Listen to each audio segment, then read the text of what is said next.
promis pour revenir sur cette thématique qu'est la gestion des écrans. Ce casse-tête donc dans beaucoup de familles d'ados. Je vous avais parlé d'un outil qu'on utilise en discipline positive et que l'on appelle l'accord. Alors l'accord, pour qu'il soit intéressant, il doit suivre 4 étapes. Alors la première étape, c'est l'ado en fait, qui va proposer son point de vue, enfin présenter son point de vue, ses objectifs. Et de l'autre côté, nous en tant que parents, en tant qu'adultes, on va écouter avec bienveillance et surtout avec cette posture de curiosité. On va vraiment être dans cette idée de l'écoute active. Je suis face à mon ado et je l'écoute vraiment. Je ne suis pas en train de me projeter sur ce que je vais lui dire après. Non, je suis présente là avec lui. La deuxième partie de cet accord, ça sera nous en tant qu'adultes d'exposer notre point de vue et nos objectifs. Donc à nouveau, l'idée c'est que le jeune soit dans cette écoute au moment où nous, adultes, parlons. La troisième partie, ça sera de réfléchir ensemble à des solutions. Et là, l'idée, c'est de mettre sur papier en fait toutes les solutions qui nous passent par la tête. Des solutions les plus saugrenues aux solutions les plus réalistes. On peut utiliser l'humour, c'est intéressant aussi avec les ados. Et puis il faut se dire aussi que dans cette troisième étape, qui est le fait de lister les solutions, finalement on est dans une étape de négociation. Donc de ne pas hésiter aussi à avoir cette phase-là et de se dire que c'est normal. Et la quatrième étape, c'est finalement le choix d'une solution que parents comme adolescents, on va être prêts et disposés à essayer pendant par exemple une semaine. Voilà, donc là je vous ai dressé le cadre de la mise en place d'un accord. Ce que je vous propose, c'est de rentrer dans un exemple concret. Alors la première étape, c'est donc d'écouter son ado, son point de vue, ses objectifs. Ça pourrait être par exemple, tu sais maman, moi quand je rentre du collège, j'ai pas eu mon portable de la journée, donc j'ai besoin de ce moment-là pour communiquer avec mes copains, parce qu'après, si je suis plus sur les réseaux sociaux, ça discute dans la cour et moi je suis complètement déconnectée de ce qui est dit.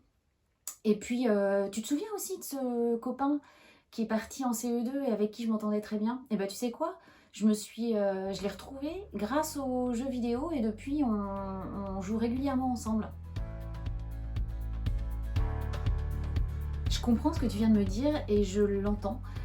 Ce qui me préoccupe aujourd'hui, c'est que on n'a pas de règles en fait pour le téléphone et que tu l'as toujours avec toi. Or, tu as besoin de déconnecter pour faire autre chose, pour avoir une plage, pour faire tes devoirs tranquillement sans téléphone. C'est vrai qu'avant aussi, tu avais tendance à venir plus facilement me voir pour discuter, ou jouer avec tes frères et sœurs, ou faire autre chose qui te plaît, lire, par exemple, ou dessiner.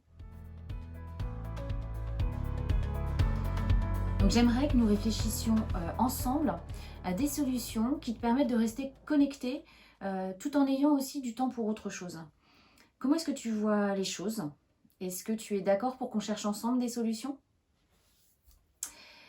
Alors, des solutions, ça pourrait être par exemple votre ado qui vous dit moi maman, tu sais, toute la journée au collège, je n'ai pas mon téléphone. Donc j'aimerais que quand j'arrive du collège, j'ai 1 heure pour pouvoir échanger avec mes copains sur les réseaux sociaux ou faire autre chose. Aller voir les forums de jeux vidéo par exemple. Et puis là, en tant que parent, on peut rappeler que si c'est 2 heures non négociables, j'ai besoin que tu poses ton téléphone pendant 2 heures. Et là, on va s'accorder sur le timing de la soirée. Par exemple, tu arrives du collège à 16h, de 16h à 17h, tu as ton portable, tu peux échanger, et de 17h à 19h, tu poses ton téléphone. On peut s'accorder aussi sur la manière de faire. Moi, en tant que maman, je peux dire, écoute, j'ai besoin que ton téléphone soit dans un endroit localisé que je peux voir. On va mettre en place que je te propose une boîte dans la salle à manger pour les écrans. Et quand c'est sur les horaires où tu ne dois pas avoir ton téléphone, il doit se trouver dans cette boîte. Donc Donc la dernière étape, c'est vraiment le choix de la solution. Et l'idée, c'est d'être prêt à essayer cette solution pendant une période donnée. C'est d'avoir quelque chose de clair. Donc, avec l'exemple précédent, c'était tu rentres du collège à 16 h, de 16 h à 17 h, ton téléphone, tu peux échanger avec tes copains, et de 17 h à 19 h, ton téléphone est dans la boîte. Et puis de se dire, on va essayer ça pendant, par exemple, une semaine. Et puis on peut faire un point à la fin de cette semaine ou voir comment tout simplement ça se passe. Je vous remercie pour votre attention. Donc on a vu aujourd'hui la mise en place de l'accord et je vous propose dans mes prochaines vidéos de revenir sur les trucs et les astuces pour un suivi efficace de l'accord.